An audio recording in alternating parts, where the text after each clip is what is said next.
Hello everyone, today I will talk about the impact of COVID-19 on the global economic.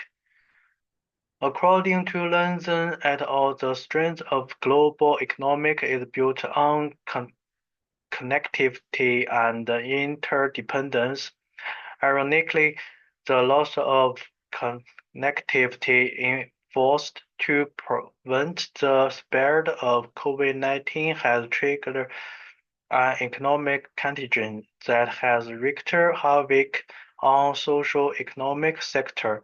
The paper demonstrates the impact of epidemic on the global economic, the opportunities is present, and the outlook for the future by analyzing macro data, business circle judgments, and the implementation of fiscal monetary policy.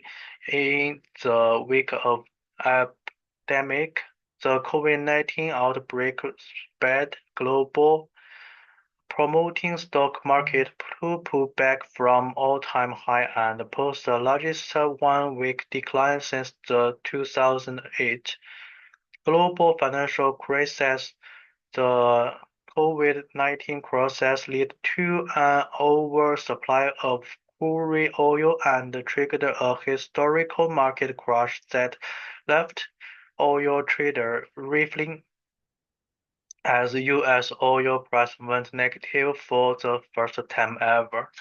And over the past 2 decades, three notable turns in global economic performance have emerged: a decline in the growth rate of economic activity in developed economies and a slowdown in a total factor productivity growth since the onset of global financial crisis in 2002. Inflation remains weak or close to deflation, even with accommodative monetary policy. These traits are interrelated. Slower growth in private investment demand lead to lower real interest rates, which slows the uptake of embedded in technology and hence total factor productivity growth. Declining total factor productivity growth in turn slow economic growth and inflation. According to the World Bank, the world may be inching toward a global recession by 2023 as central banks around the world simultaneously raise interest in response to inflation, with emerging markets and developing economies facing a cascade of financial crises that will wreak lasting havoc. And one of the proof of this, the raising of interest rates at increasing level not seen in the last 50 years. The chart below shows real interest data for 55 major countries around the world.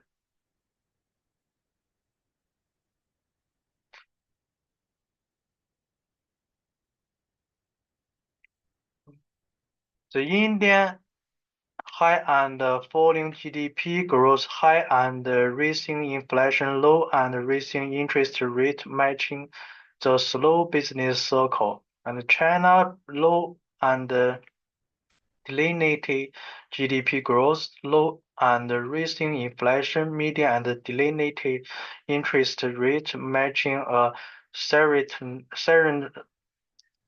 recessionary business cycle. So according to Laura He, the lock-in of liquidity by real asset in particularly has many economists worried about the China stock market in the coming years.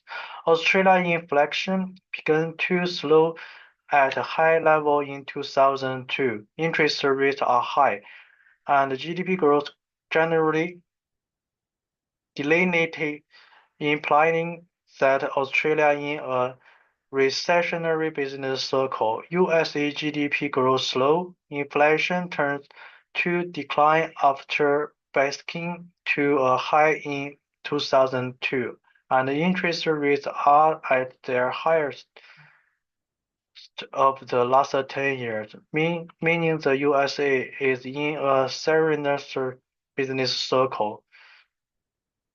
EU zero economic growth in Europe at the end of 2023, which economy pins continue crowding to car cut.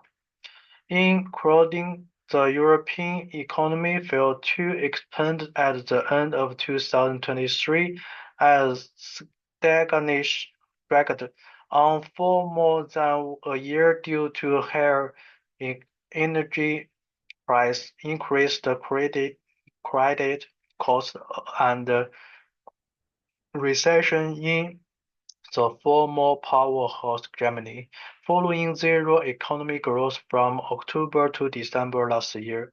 The economy shrank by 0.1% in the first 3 months. As a result, countries are struggling to cope with the risk of recession despite the economy being caused by supply chain disruption and COVID-19. Although there has been some relief in the last 2 years, it is still not optimistic. Monetary and fiscal policy are the main instrument to deal with the economic crisis. According to the RBA, the fiscal policy response to the COVID-19 crisis was the largest and fastest in peacetime. Governments prioritized a direct fiscal support for private income and employment, thereby limiting economic trauma and laying a solid foundation for recovery. The scale of direct fiscal support varied by economy. Fiscal space automatic stabilization mechanisms and policy prefers. In particular, director measures in advanced economy range from 5% to 24% of GDP in 2019. Direct fiscal support from authority in emerging market economies is smaller but still sizable, or amounting to between 1 and 9% of GDP. This in turn has led to the largest single-year increase in government debt to GDP ratios in many countries. Led by Asian economic countries have announced fiscal measures. In turn, trust governments in advanced economies have shown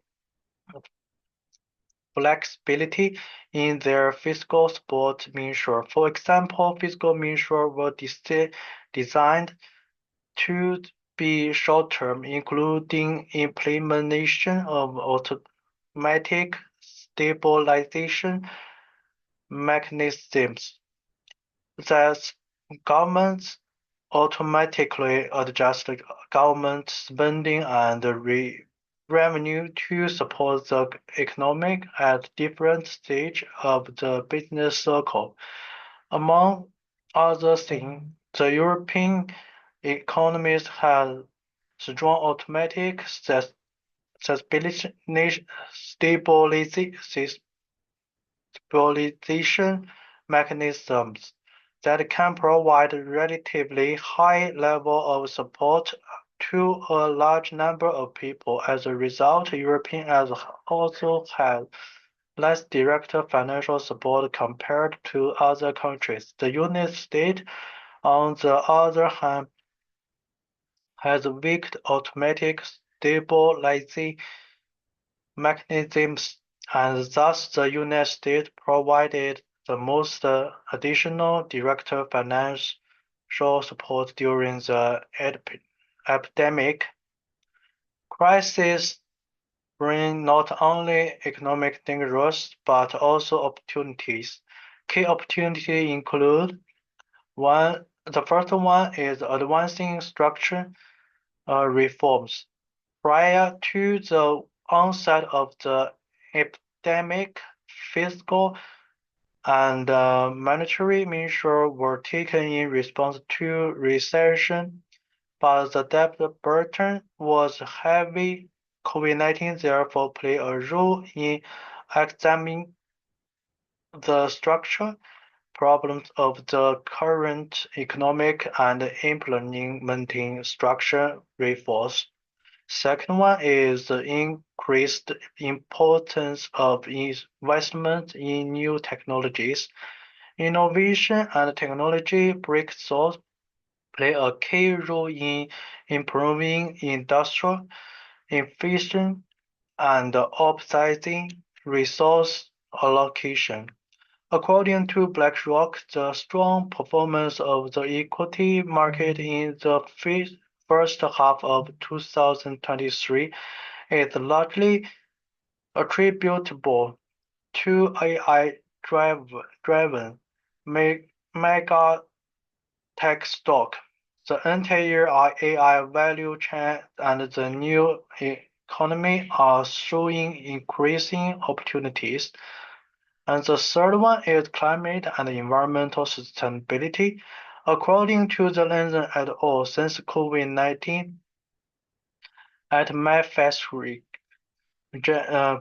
greenhouse gas emissions have been reduced by 2.5 million tons (pm) by 0.6 million tons, and SO2 and CO2 by 5.1 million tons. While COVID-19 may not have been enough to avert climate change, it led governments to recognize that green economic measures such as promoting clean energy technologies and encourage telecommuting become popular after COVID-19.